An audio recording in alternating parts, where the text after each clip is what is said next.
Did a certain SEC coach take a little shot at Golesh?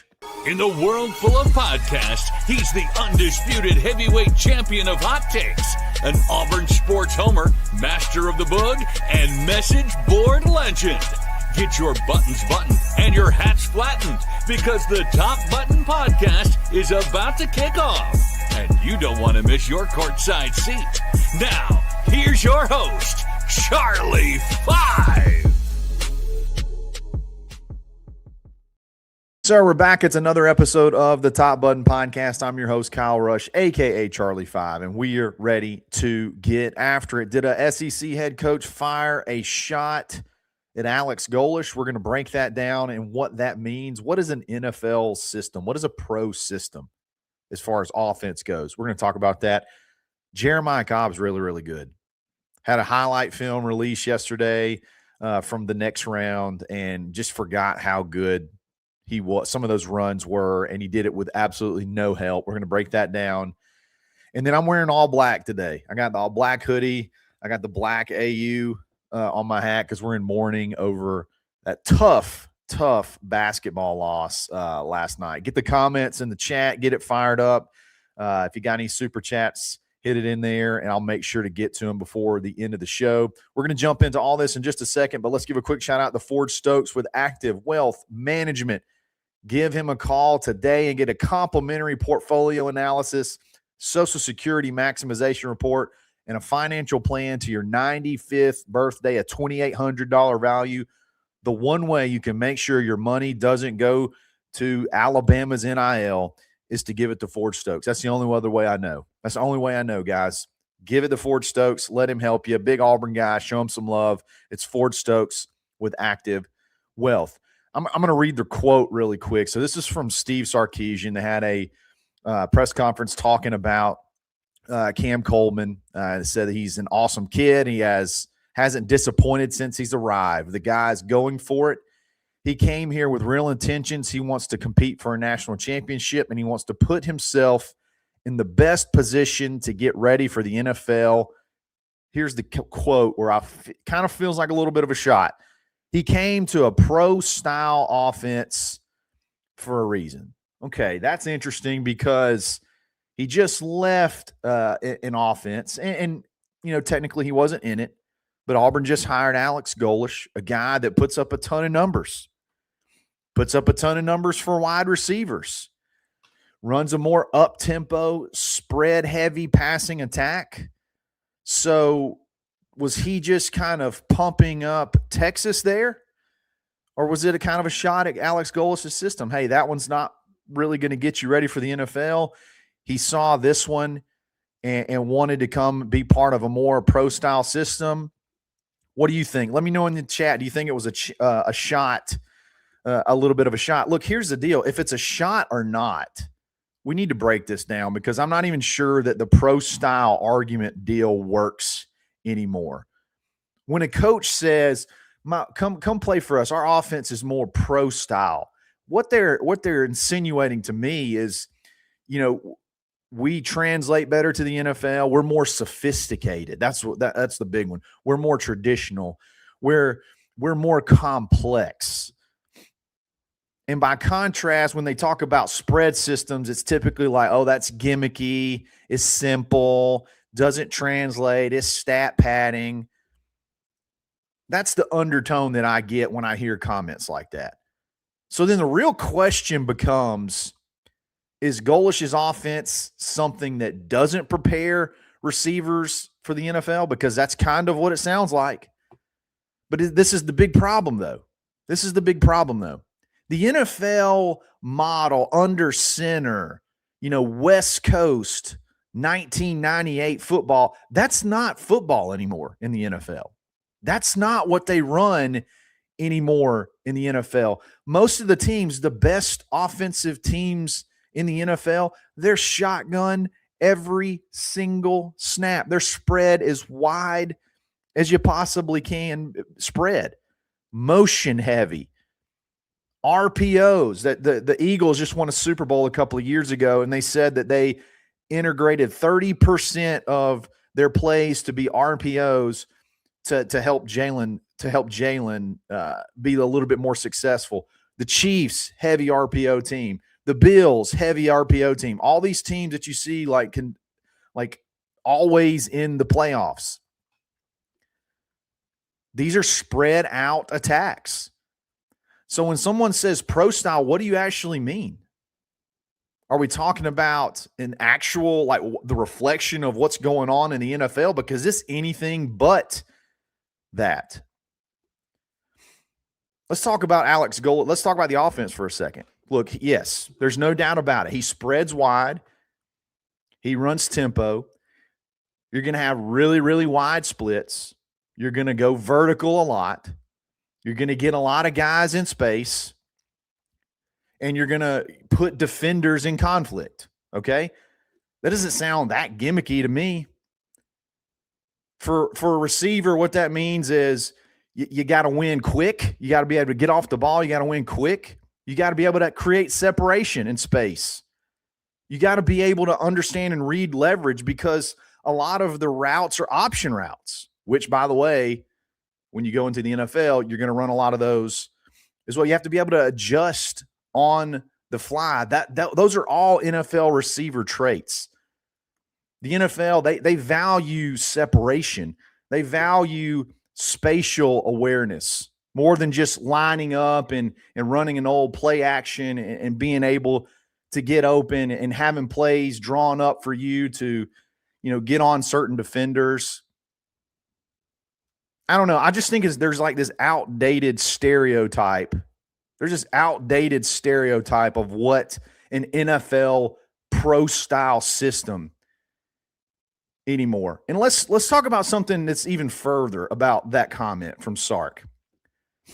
Is the system producing the NFL players, or is he already signing elite NFL players? How about that?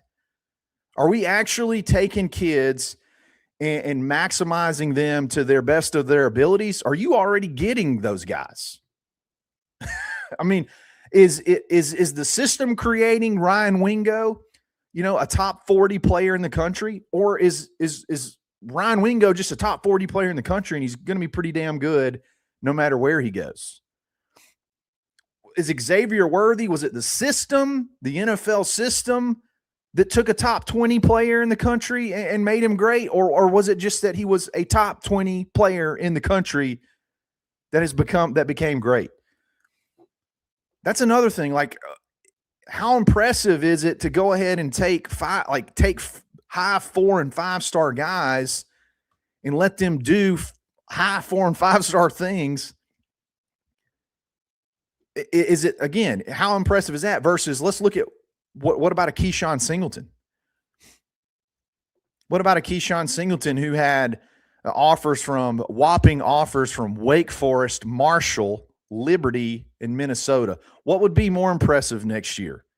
Cam Coleman going for 800 yards at Texas, or Keyshawn Singleton going 800 plus yards at Auburn after going 877 last year at USF? Which one would be the more impressive feat? Which one would be the more impressive, which one would be the more impressive, developmental story? If you stack that kind of NFL talent, guys are going to get drafted. Is that pro-style development, or is it just blue chip accumulation, I guess? Because elite players succeed in multiple different types of systems. Guys, there was a kid, and I love him, not knocking him at all, okay? I don't even know his name. But 2 years ago, Auburn played the worst football team I've ever seen, and that was Alabama A&M. Love them. Thank you for coming. Thank you for the opening game, okay? Worst football team I've ever seen. They had a tackle get drafted. Would you have watched that football? Anybody watch that football game and think there was a single NFL player out there? I don't think so. So to be fair, look, Sark does run more under center. So if that's in pro style, if that gets you ready for the NFL, he does do that. He does run a lot more play action from, tighter condensed sets, more maybe traditional progressions and reads, quarterback drop back, make your reads. And there is value in that. There's some NFL carryover. But that doesn't just mean that automatically, if you just go be in Sark's system, you're going to be more ready for the NFL than you would in Golesh's system. I think it's just a completely different ball game. Now, let me know what you think. Am I way off base here? I don't necessarily think that I am, but hit me up in the comments if you disagree. We're going to move on to Jeremiah Cobb. That dude's just good. Let's just say it. He's just good. We're going to talk about him in just a second. But before we do that, let's give a quick shout out to Precision Tune Auto Care in Opelika. Look, whether it's your daily commute, your kid's car, or a road trip vehicle, Precision Tune takes a safety-first approach to everything they do. Every visit includes a full digital inspection so you know exactly what condition your vehicle is in. No rushing, no cutting corners, just honest recommendations you can trust. Locally owned and proud to serve Opelika. If knowing your car is safe matters to you, matters to me, visit Precision Tune Auto Care of Opelika. Show them some love. And we're also going to give a quick shout out to Roback.com. Use coupon code BARN20 to take 20% off. They got a new Auburn polo that they dropped. Auburn licensed polo. You need to check that out. I know there's probably some more stuff coming as well. I got my Roback black hoodie on today. Like I said, I'm in mourning. So show them some love. Save big. It's Roback.com. We'll be back right after this.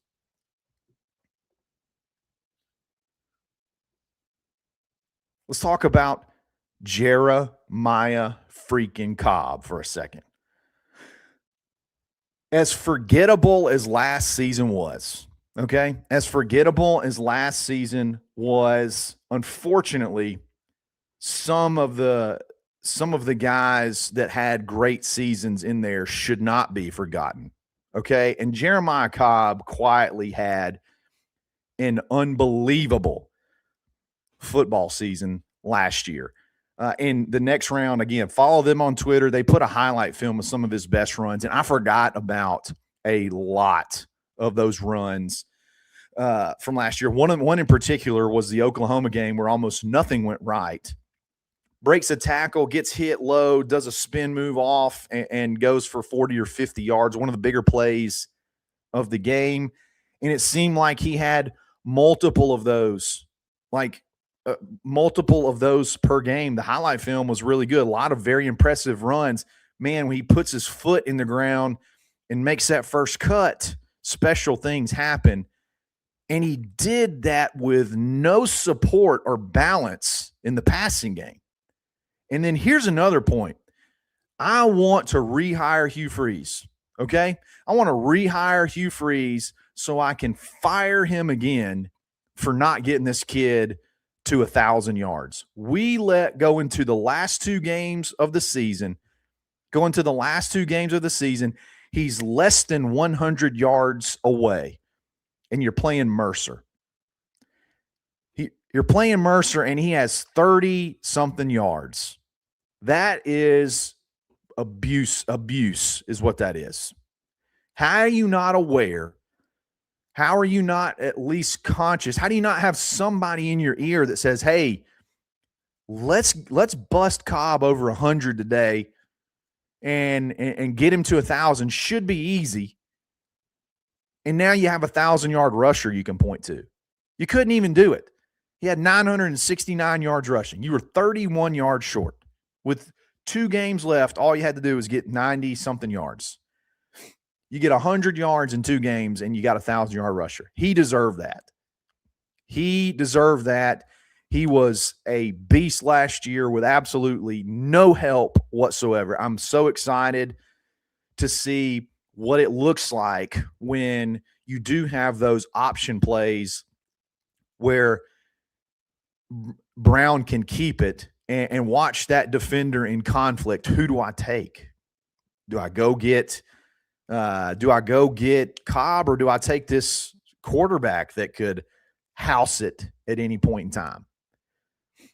Also, having a guy like Bryson Washington, I think, is going to make Cobb better. Golesh is really good at, when he has 2 really good backs, being able to sort of split those carries without it affecting the offense. Because if you go look year by year by year, when he has two good running backs, their carries are not far apart.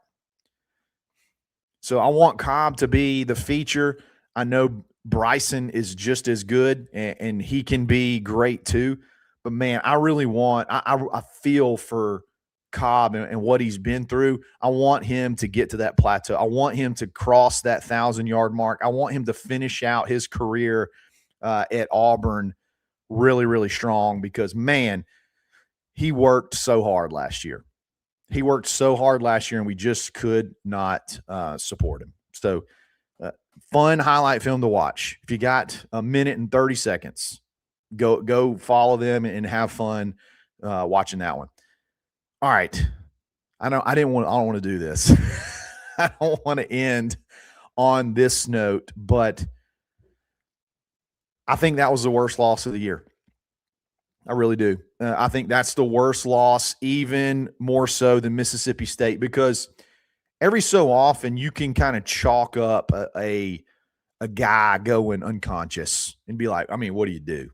You know, Josh Hubbard was incredible in that Mississippi State game. Yeah, from a metric standpoint, that one was worse. But with everything on the table, I think this Oklahoma loss was far worse. I don't understand why we continually cannot defend the three. Teams are shooting 40% from three against us. It's every single game. And I don't know exactly what the issue is. A great comment. One of the most fun things about the game last night from one of the chats is, hey, I went to bed at halftime. It was a late one. But it was really, really tough. It doesn't necessarily disqualify you. It doesn't necessarily kick you out of the tournament. But now we're technically still in. We're technically still got a shot to make the tournament. And that's not a good place to be. That's not a good place to be with 3 games to go. How can you not get up for a game? How can you not get up for a game at this point in time? I get you got the Kentucky emotional, all that stuff. You're primed for a letdown. But, man, the body language was bad. Your stars, your guys that you got to depend on just did not show up at all. Tahad's 1 of 9. 1 of 9. He scored 4 points. Probably your highest paid player on the team. Him and Hall, just about exactly the same. Hall actually did finish up pretty strong. He went 11-11 from the line, which is just insane. Kevin Overton had a great game. He kept us in the game early. When they started raining threes, he would answer back quite a bit. But, man, oh, man, every single game has to feel like a tournament game. Every single game from here on out has to feel like you lose and you're out. I still think if they win 2 of the next 3, they're still I think they're probably still in the tournament. But now it's like, can they even win the next 2? Can they even win the next 2? Because a game like last night does not seem like it's an exception. This team can literally beat anybody, it feels like, and they can lose to anybody, it feels like. It's tough. I probably should have put this segment in the middle instead of ending on boog deflation. And I apologize for that. I probably should have planned that out a little bit better. We should have ended with Cobb. So I'm going to switch back to Cobb really quick. He's a stud. Auburn's backfield is exciting. The potential there is exciting. And I appreciate all the work that he's put in. Sticking with Auburn through one coaching change, sticking through Auburn through 2 coaching changes. Because remember, he was committed under Harsin. He stuck with us, and then obviously he stuck with us again. So hopefully it pays off big time for him. Guys, I really appreciate it. Thank y'all for being in the live. Thanks for all the chats. Thanks for all the comments.